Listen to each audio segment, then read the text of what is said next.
आज मैं एक कहानी प्रस्तुत करने जा रही हूँ। इस कहानी के सदस्य हैं मैं, एलिशा, एफएम, बूढ़ी स्त्री, बच्चा, पुरुष और परिवार के सदस्य। ये सच्चा दिल छात्री कहानी का नाम है। एक बार रूस के एक गांव में एलिशा और एफएम नाम के दो बुजुर्ग व्यक्ति रहते थे। वे घनिष्ठ दोस्त थे। एलिशा एक गंभीर एवं चिंतनशील आदमी था। वह अपने परिवार का पालन पोषण अच्छी तरीके से करता था। एलिशा एक मध्यम वर्ग परिवार का सदस्य था। वह दयालु और खुशमिजाज व्यक्ति था। वह मधुमक्खी पालता था। मधुमक्खी पालन से अपने परिवार का पालन पोषण करता था। वह अपने पड़ोसियों के साथ मेल जोल से रहता था। कई वर्ष पूर्व दोनों मित्रों ने साथ में यरूशलेम की तीर्थ यात्रा में जाने का प्रण लिया था। एलिशा वहां जाने के लिए सदा तैयार रहता था, किंतु एफएम को तो समय ही नहीं मिलता था। उसके पास सदा कुछ ना कुछ काम रहता था। उसका काम कभी होता ही नहीं था।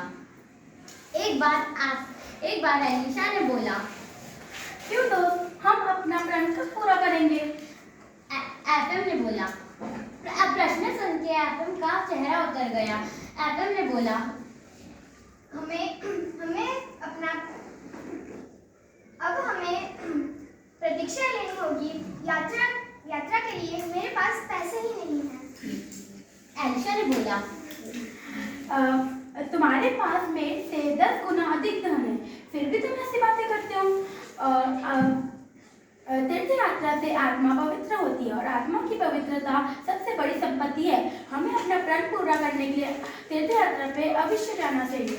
इस प्रकार एलिशा अपने मित्र को समझाने में कामयाब हो जाता है। एफएम अपने पास खूब सारे पैसे रखता है। एलिशा से केवल उतने ही पैसे रखता है जितने आवश्यक थे। एफएम अपने बेटे को सारा काम समझाता है। एलिशा अपने घर के कार्य की तरफ कोई ध्यान न दिया और तीर्थ यात्रा के लिए चल पड़ा। एफएम का चित्त अशांत था। घर की चिंता उसे हर वक्त सताती थी। कई दिन चलने के बाद वह एक गांव में आके पहुंचे। उस गांव में अनावृष्टि से लोग परेशान थे। कई लोग तो भूख से मर भी चुके थे।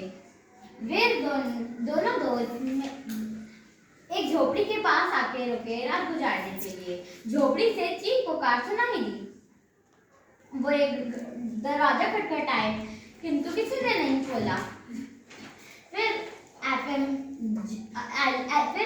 एलिशा जबर से दरवाजा खोला और वे अंदर दाखिल हुए।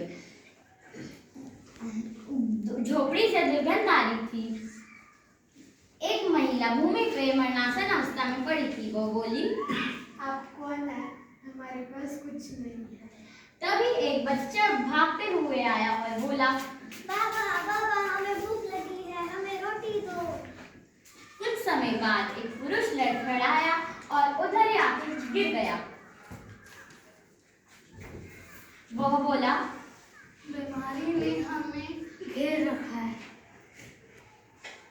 मेरे बेटे को भूख लगी है। उसी समय एलिशा ने एक रोटी बच्चे की ओर बढ़ाई। बच्चा वो रोटी से टूट पड़ा और देखते ही देखते पूरी रोटी खा गया। एलिशा ने उस स्त्री और पुरुष को भी 2-2 रोटी खाने को दी।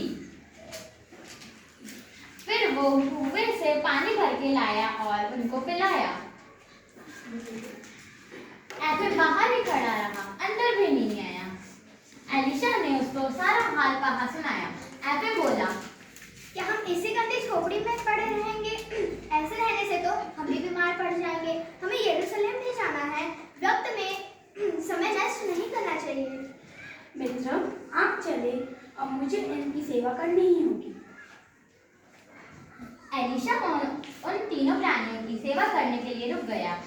सुबह होते उसने घर की सफाई की और चूल्हा जलाया, भोजन बनाया, घर के लिए आवश्यक सामग्री खरीद लाया। 1 दिन, 2 दिन और फिर 3 दिन बीत गए। उसे समझ में ही नहीं आ रहा था क्या करे। एक ओर वो सोचता था कि मैं आगे बढ़ूं, पर दूसरी ओर वो उन लोगों का हालत देख के उसका दिल भर आता। तो अंत में उसने सोचा कि मैं इन लोगों की साथ उनकी सेवा करूंगा।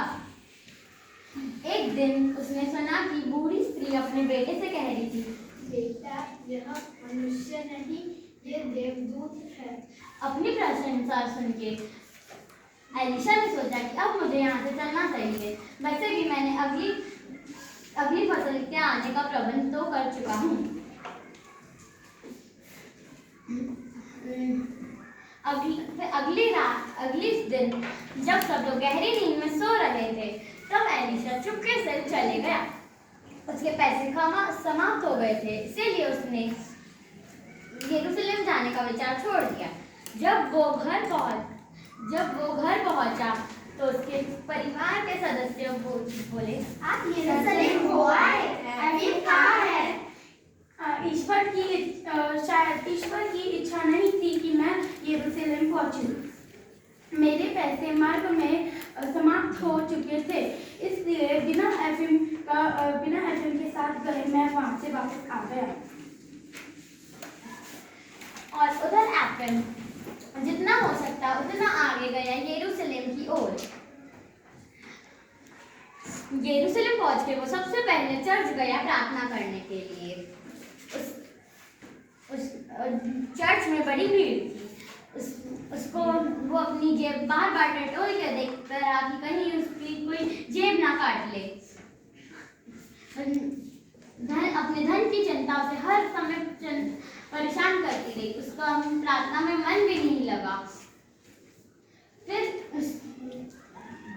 चर्च के भीतरी भाग में 36 दीपक जल रहे थे। चर्च के भीतरी भाग में किसी भी छात्री को जाने की अनुमति नहीं थी। एफएम ने उधर एक ऐसा दृश्य देखा जिसको देख के वो आकर्षित रह गया। उसने उधर दीपमाला के पीछे एक वृद्ध मनुष्य को देखा जो बिल्कुल एलिशा के समान लग रहा था। वो सोचने लगा कि ऐसा कैसे हो सकता है कि मैं तो उसे झोपड़ी में छोड़ के आया हूँ। फिर वो मन ही मन सोचने लगा कि एलिशा कितना भाग्यशाली है। और वो ये भी सोचने लगा कि अब उसकी सहायता से मैं अगले दिन चर्च के भीतरी भाग में जा सकूंगा। वह यरूशलेम 3 सप्ताह रहा। वो प्रतिदिन उधर आता, अपने मित्र को चर्च के भीतरी भाग में देख के उसे अच्छा लगता, किंतु वो कहाँ गायब हो जाता किसी को पता नहीं चलता। फिर वो अपने घर की ओर चला। फिर वो उसी गांव में पहुंचा जहाँ पे उसने एलिशा को छोड़ के गया था। एक झोपड़ी की तरफ एक औरत, एक बूढ़ी स्त्री खड़ी थी और बोली, आइए बाबा, हमारे साथ ठहरिए और भोजन कीजिए। हम सारे यात्रियों को भोजन देते हैं और ठहरने के लिए जगह देते हैं, क्योंकि हमको भी एक तीर्थ यात्री ने ही हमारी जान बचाई थी। एलिशा समझ गया कि वह एलिशा की बात कर रही है। जब उसने एलिशा के बारे में पूछा तो फिर स्त्री ने बोली, मुझे नहीं पता वह कौन था, मानव अथवा देवदूत।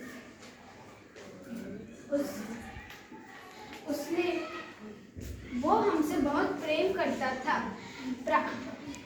एक प्रार्थना उसका भला करे। उसने हमारी जान भी बचाई। यदि वो नहीं आया होता तो हम तो मर ही जाते। बूढ़ी स्त्री ने एफएम को भोजन कराया और सोने की जगह बताई।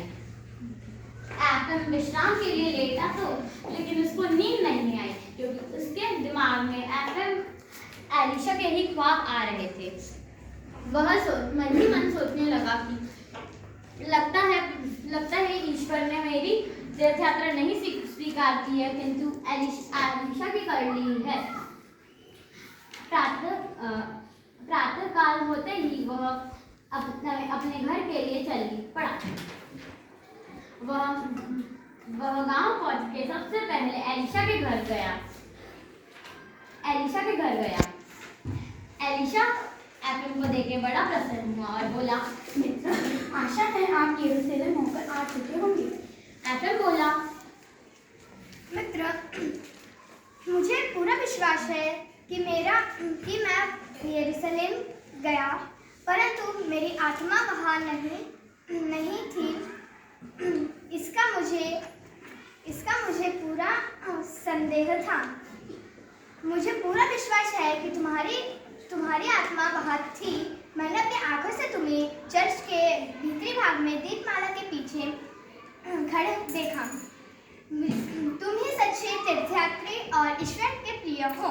मैं समझ गया हूँ कि मानव सेवा ही